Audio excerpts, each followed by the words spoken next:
I'm Pauli.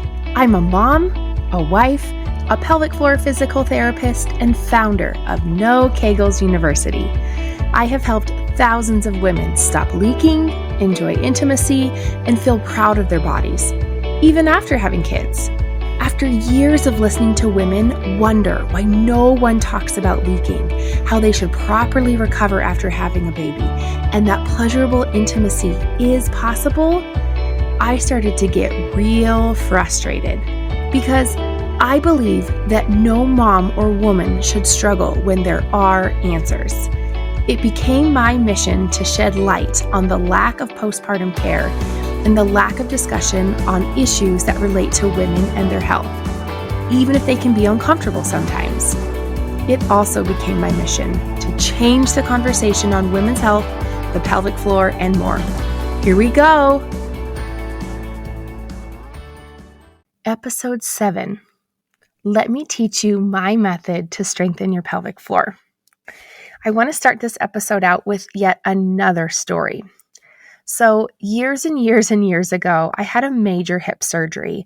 And prior to that, it really was a long road to get me the help that I needed. So after the surgery and I was better and I was walking and getting stronger, I wanted to have a goal that I reached for, something I had never done, something that would make me absolutely uncomfortable because I wanted to be in a place, or I wanted to celebrate this new place that I was in, that I actually could push my body and expect more out of it. So I had heard about friends doing bodybuilding shows, stepping on stage in a bikini and posing. And while that part really wasn't that exciting to me, I wanted to go lift weights. I wanted to tax my body and to see what it could do because my body was in this new place. And also, in the meantime of all of this time of trying to discover what was wrong with my hip, why was I in so much pain? Why was I having to use those little rider carts at the grocery store? I just really wanted to move my body and challenge it. I'm sure you've been in situations like this, that you're finally free from college, or you don't have the time commitments that you used to, and you just kind of want to go spread your wings. So with this, I had gained some weight, and part of me, I just think I wanted my aesthetic back. I wanted to be able to not only move, but I wanted to look good again too. So I had never been in a position before where I had to lose weight, and I really didn't know how to get my body strong and to be able to return to the active lifestyle I had and the look that I wanted. Now, this is not the point of this podcast is not about the aesthetic. It's not about losing weight, but I needed help. I realized that I had this goal. I didn't know how to get there, and I needed help. And I was able to find an outstanding trainer to work with my nutrition and to help get me started lifting weights so I could be on the path to my goal that I wanted. And the incredible thing was, she took all the guesswork out of it. She gave me a plan. She told me exactly what to eat, about when the time to eat it, what body part I needed to work, what exercises I need to do, how much cardio I needed to do, how much sleep I needed to get, the type of supplements I needed to do. I mean, and maybe in this scenario, I gave her a lot of control because I had no idea what to do. But the incredible thing looking back was, she had a method. I trusted her. And by handing the reins over to her, not only did I get the aesthetic that I wanted, and this is a story for another day, I didn't end up stepping on the stage. My hip pain came back, and that's a whole nother story for another day. But I utilized her method and I learned a lot. I still implement a good portion of that method besides going and learning more about some of her method. And besides learning and reaching my goal, it also was very incredible. It also was very comforting just to take the guesswork out of it. So I tell you that story because I think sometimes we like to DIY. We do a lot of DIY in this world, and I'm just as guilty of it as you might be too. But I think sometimes there can be a quicker route. There can be a better method than what we can do on our own. And I'm not saying what is right for me is right for you, but what I'm just suggesting is that sometimes it's kind of nice, again, to hand over those reins, but also learn a little bit about it along the way. So I want to tell you my method to strengthening the pelvic floor because I've been utilizing this for over 12 years. In the very beginning of my career, I realized that the Kegels that they taught us to do, that's how we should help our patients, they weren't cutting it. So I dug in. And I've told my story before, but the short story is this. I wanted a way to speed up, to streamline, and to give a framework to my patients. I also, and I don't think I share this part in my story very often, but I also wanted to create something that my patients and clients weren't reliant on me for every part of their strengthening. I wanted to be able to teach them the principles and the foundations and the logistics as to why using this particular method was the best thing to help them strengthen their pelvic floor. So that's how I was able to determine my method, VAB3, VAB3. So V is for vertical, A is for above, B is for below, and 3 is all 3 planes. So let me walk you through this so you have an idea of what this VAB3 is. And then at the end of the podcast, I'm going to walk you through a couple of examples that might play a role into some of this as well. So V is for vertical. We know that anytime our body experiences vertical motion or up and down motion, and sometimes even more specifically that downward motion, our pelvic floor contracts against our urethra. And that pressure and that tension from our pelvic floor muscles squeezing against that urethra, it's almost like someone is stepping on a hose to keep the water from coming out, or in our case, the urine from coming out. So I like to utilize vertical motion in a lot of my programming. You'll see it. And in fact, when I give this exercise to patients or an exercise that has this vertical motion, the look on their faces continues to be priceless because I think that they assume, lady, I just told you that I leak when I jump. And now you just told me that I need to do the jumping jack series? What? So when I say this, I don't do this for my amusement, but if that's how our pelvic floor works, then that's what we should be doing in order to strengthen our pelvic floor. However, we're going to be doing this in a way that we are successful in, meaning we're not leaking, we don't have pain, we don't have pressure, we don't have any negative symptom associated with whatever vertical motion we might be doing in an attempt to strengthen our pelvic floor. A is for above. Above means any type of strengthening above our pelvic floor. So this could be our back muscles, this could be our core muscles, this could be making sure that our spine has really great motion because that will influence the pressure inside our abdomen. And that is probably one of the bigger players, meaning that everything that's stacked on top of your pelvis needs to be functioning well.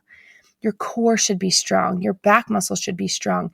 You should have plenty of range of motion and mobility in your upper body so it's in a position to help strengthen that pelvic floor or support it. So I know a lot of people will say, oh yeah, of course, core and pelvic floor go together. Now, this is an episode for another day, but I don't recommend trying to contract your pelvic floor and your core at the same time, trying to do those type of isolated movements. I really don't. If you're confused by this and the episode on this particular topic is not yet out, go ahead and message me on Instagram and I'd be happy to delve into this more with you. But what we're after here is we want to make sure that the pressure and the strength is normalized and appropriate. So a lot of times what I mean by this, and the way I'll explain it to patients the first go around, is when you're pregnant, your belly gets bigger and it shifts forward. And in the process of this, the center of gravity moves forward. And when this happens, it changes the pressure inside your abdomen. The pressure, because of this sweet baby, it's no longer straight down. It's kind of out to the front of you and then down, almost like a V shape, if you will, or a sideways V, I should say. So by getting your back strong, core strong, and the pressure appropriate, including your posture, it helps to redirect that pressure to allow that pelvic floor to more function the way that it was designed to. So sometimes this can be confusing, and some of the recommendations I'll give for this is start with your back mobility. How flexible are your back muscles? Is your posture good? Start there, because that will relay into your pelvic floor, getting the appropriate signals that it should get. I think sometimes we like to interfere too much. And so if we can just correct some of these pieces and step back and let the body be, it does a better job of functioning than what we might think sometimes. And B is for below. So in my clinic, on my pelvis model that I use, I've taken a Sharpie and I have marked all the places that hip muscles attach just on one side. And at first glance, it looks like there is freaking blue Sharpie, like maybe my kids were in there and drew all over this thing. But what I like to tell patients is this is everywhere that our hips attach. And what we know is whatever our hip does or doesn't do, it decides what our pelvic floor does or doesn't do. And if you think about the body almost like a domino, if our hip is working or not working and the pelvic floor is following, okay, where's that domino effect also happening? If the hip isn't doing a very good job, chances are the knee might not be doing a very good job, or the foot or the ankle might not be doing a very good job. And so it can be a domino reaction. So making sure that your foot and your ankle and your knee and your hip are strong and functional and you have good balance, it's going to carry that almost like a domino effect. So making sure that you're spending time on balance and single leg activities and making sure that all those muscle groups of what I just mentioned are strong is really vital to that pelvic floor being able to do the job that it needs to do. And then 3 is all 3 planes. So the funny part about this story is this is such a very basic principle, but when I first learned it in anatomy in high school, oh, you guys, I should be so embarrassed that I'm standing here preaching about 3 planes because it did not make sense to me to save my life. So the way I like to simplify it's any movement front to back, side to side, or right to left, and then anything diagonal or rotational. Now, what I'm referencing that I learned in high school and in college, and then again in PT school, is that our body is, when they reference different parts of the anatomy, it's broken up into 3 planes. But really, you might better understand this as just saying 3D. We now have 3D printers, right? So a paper printer, when we use that, it just prints a piece of paper, and whatever it is we print, it's flat on the page. It's one-dimensional, right? But then now that we have these 3D printers, which I won't even begin to understand how that works, but when you print something, you have this lifelike 3D structure that you're holding in your hand. It's very different, right? There's more to this 3D thing that you printed from the 3D printer than whatever it is you printed on that piece of paper. So this is where, and this is an episode for another day too, but this is where I see a lot of programs are lacking, especially in the female body, because we know that the female pelvis is different because of the angles in which our pelvis is compared to the male pelvis. But we need to make sure that our body is having the opportunity to be strengthened in all three planes. So if you're doing squats, that's one plane, up and down, up and down, up and down. If you're doing side lunges, that's an exercise, anything, what I mentioned before, side to side. But more than likely, we're not adding rotational components to our squats or our lunges, or are we? In my programming, we do, because we want to make sure we're getting all those three planes because we're functional people. There's more to us than just doing squats. And our daily movements, we do a lot more than just squat like we would in the squat rack.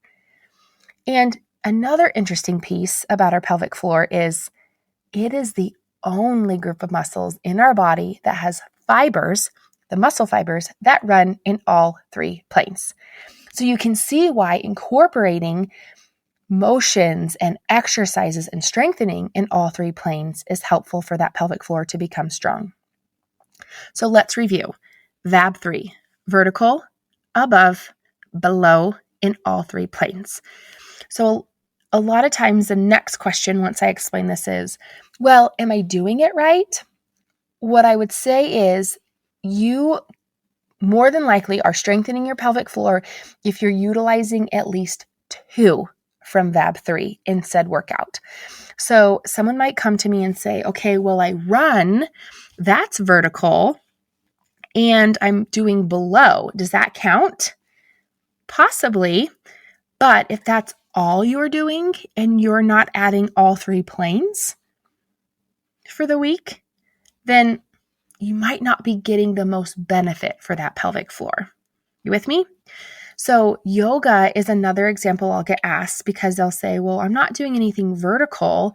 And I'll say, right, but depending on the flows and whoever is leading you through this yoga practice, you might be getting above, you might be getting below, and you might be getting all three planes. I actually think yoga is a great way to strengthen your pelvic floor. I wouldn't say it's the only way, but it's a component that if you're doing it, and depending on the flow, more than likely you're getting some pelvic floor activation and some strengthening. So for this episode's homework, what I want you to do is I want you to sit down and write out all the types of exercises and workouts and physical activity that you like. And I want you to write next to it a V, an A, a B, or a 3, and see where might your pelvic floor strengthening be lacking. Now, this might be the first time you've heard of this, and that's totally fine, but I'm not one to burn it all to the ground and start fresh. Let's take what you're already doing. Let's take what you actually like and utilize that. So if you sit down and you look at this and say, man, I got a lot of V's and I got a lot of B's. Okay, you need to look at finding some more A options and some more 3 options, or trying different combos of the V, the A, the B, or the 3. And if you need help trying to figure out what's the best solution for you, then check the show notes and you can schedule a pelvic floor strategy call with me. And in 15 minutes, you and I will come up with a month's worth of pelvic floor strengthening exercises, as well as at least 3 strategies that you can implement for your pelvic floor. Remember, you're an heiress and a queen and everything in between. If you enjoyed this episode or even wondered if I can help you, check the show notes for more details.